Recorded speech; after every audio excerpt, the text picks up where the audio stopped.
Hello friends, आपका बहुत बहुत स्वागत है हमारे चैनल सरकारी नौकरी में। जैसा कि आप स्क्रीन पर देख पा रहे हैं, इंडियन कॉन्स्टिट्यूशन जो अपना भारत का संविधान है उसका भाग 3 मूल अधिकार के अंतर्गत अनुच्छेद 12 से लेकर अनुच्छेद 35 तक आते हैं। तो हम इस वीडियो में अनुच्छेद 15 का आज अच्छे से अध्ययन करेंगे। इनको अनुच्छेद 12, 13 या 14 समझना है तो डिस्क्रिप्शन में लिंक है भाई, जाकर देख सकते हैं। और चैनल सब्सक्राइब नहीं किया है तो चैनल को ज़रूर सब्सक्राइब कर लें, क्योंकि इस तरह की वीडियो आपको देखने को इस चैनल पर रोज़ मिलती रहती हैं। तो चलो बात करते हैं भारत के संविधान के भाग 3 मूल अधिकार की। तो भाई अनुच्छेद 15 क्या कहता है? जैसे मैंने आपको बताया कि अनुच्छेद 14 से लेकर अनुच्छेद 18 तक ये समानता का अधिकार है, समता का अधिकार दिया गया है। तो अनुच्छेद 14 मैंने आपको अच्छे से एक्सप्लेन किया कि विधि के समक्ष समता और विधि का समान संरक्षण, ये मैंने बहुत अच्छे से आपको समझाया कि क्या मतलब है। तो अनुच्छेद 15 में बात करें तो क्या बोला गया है, एक बार मैं पढ़ के बता देता हूँ, फिर इसको बहुत अच्छे से एक्सप्लेन करूँगा, आपके एक बार में समझ में आ जाएगा। धर्म, मूलवंश, जाति, लिंग या जन्म स्थान के आधार पर विभेद का प्रतिषेध।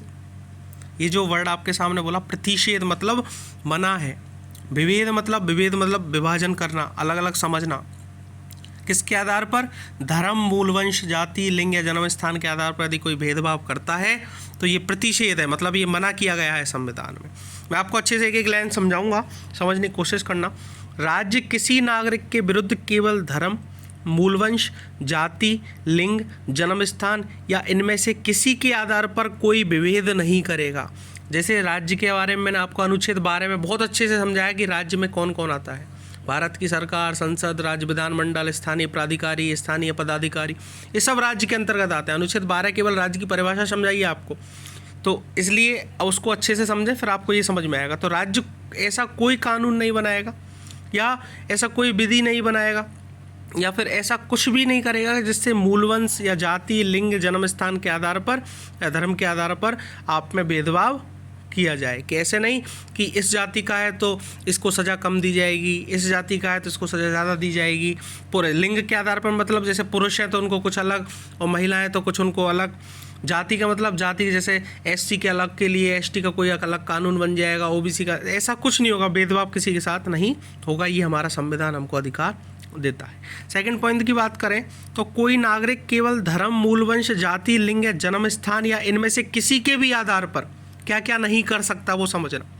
दुकानों, सार्वजनिक भोजनालयों, होटलों और सार्वजनिक मनोरंजन के स्थान में प्रवेश, मतलब कोई दुकानदार ऐसा नहीं कह सकता कि आप इस जाति को तो हमारे दुकानदार में आप प्रवेश नहीं कर सकते, दुकान प्रवेश नहीं कर सकते।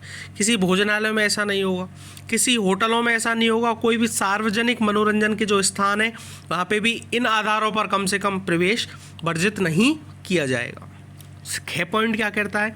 पूर्णतः या भागतः राज्य निधि से पोषित या साधारण जनता के प्रयोग के लिए समर्पित कुओं, तालाबों, स्नान घाटों, सड़कों और सार्वजनिक समागम के स्थानों का उपयोग हर कोई कर सकता है।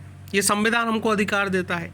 कोई राज्य सरकार बोले कि नहीं, इस तालाब पर तुम नहीं नहा सकते क्योंकि तुम मेणा जाति से हो, इस तालाब पर तुम नहीं नहा सकते क्योंकि तुम जाटव समाज से हो, तो ऐसा कोई कुछ नहीं कर सकता, क्योंकि कुओं, तालाबों, स्नान घाटों, सड़कों या कोई भी सार्वजनिक स्थान है उस पर आपको पूर्णतः आज़ादी है कि आप जा सकते हैं, आ सकते हैं, और जो सब लोग कर रहे हैं वो काम आप भी कर सकते हैं। मूलवंश, जाति, लिंग, जन्म स्थान या धर्म के आधार पर कोई भेदभाव नहीं किया जाएगा।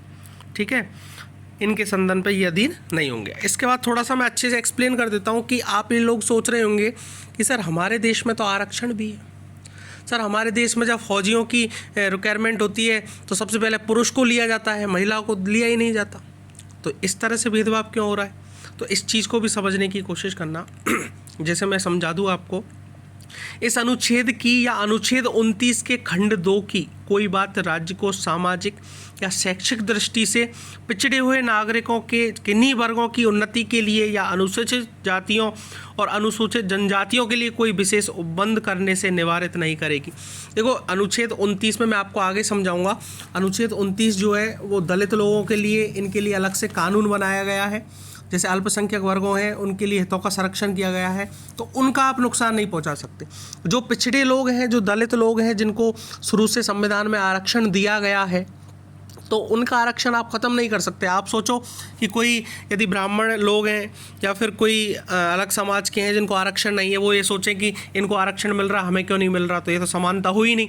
लेकिन उनको आरक्षण संविधान में दिया गया है, उसके लिए राज्य कानून बना सकती है और कोई भी विशेष उपबंध यदि कराना चाहे दलित वर्ग के लिए, अल्पसंख्यकों के लिए, तो वो राज्य करा सकती है।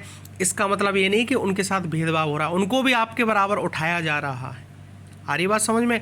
तो इसलिए राज्य सरकार इसके लिए वैध नहीं होगी। हाँ, धर्म, मूलवंश, जाति, इनके जन्म स्थान, लिंग, इनके आधार पर कोई भेदभाव नहीं होगा, लेकिन इस तरह के जो कानून संविधान में पहले बने हुए हैं इनको कोई छेड़ा नहीं जाएगा। राज्य इनका निवारण कर सकती है अल्पसंख्यकों के लिए या दलितों के लिए। देखो अगला पॉइंट देखो, इस अनुच्छेद या अनुच्छेद 19 के खंड 1 के उपखंड 6 की कोई बात राज्य को सामाजिक और शैक्षिक दृष्टि से नागरिकों के किन्हीं वर्गों की उन्नति के लिए या अनुसूचित जातियों या अनुसूचित जनजातियों के लिए विधि द्वारा कोई विशेष उपबंध करने से निवारित नहीं करेगी, जहाँ तक ऐसे विशेष उपबंध अनुच्छेद 30 के खंड 1 में निर्दिष्ट अल्पसंख्यक शिक्षा संस्थाओं से भिन्न शिक्षा संस्थाओं में जो भी राज्य सरकार निवारित करती है तो वो कंटिन्यू रखेगी। जैसे आपको मैं समझाऊं कि जो शिक्षा संस्था अलग अलग खुलती है धर्म की, जैसे हिंदू की शिक्षा संस्था अलग है और मोमडन्स की शिक्षा संस्था अलग है, तो इनमें कोई भी यदि कोई दलितों के लिए अलग कोई कानून बनाना हो, मतलब पॉजिटिव कोई भी चीज़ें होंगी। जैसे आपको मैंने समझाया कि जो फोर्स में जो भर्ती होती है तो पुरुषों की ज़्यादा होती है, तो अब एक बात बताओ कि फौज में पुरुषों की भर्ती होना तो बॉर्डर पे पुरुष ज़्यादा एक्टिव रहेंगे लड़ाई में, तो इसलिए इन चीज़ों के लिए कानून हनन नहीं करेगा, आपको राज्य सरकार को मना नहीं करेगा ये संविधान।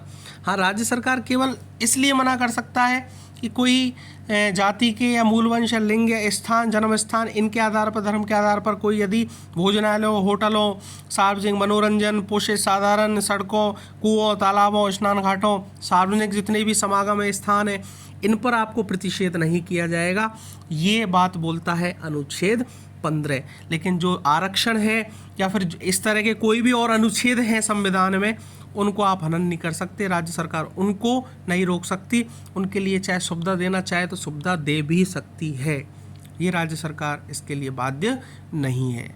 ये भाई अनुच्छेद आपका 15 हो गया। तो अनुच्छेद 15 इस तरह से आपको धर्म, मूलवंश, जाति, लिंग या जन्म स्थान के आधार पर विभेद का प्रतिषेध करना। जिसको वीडियो अच्छी लगी हो लाइक कमेंट जरूर करना। Thank you very much.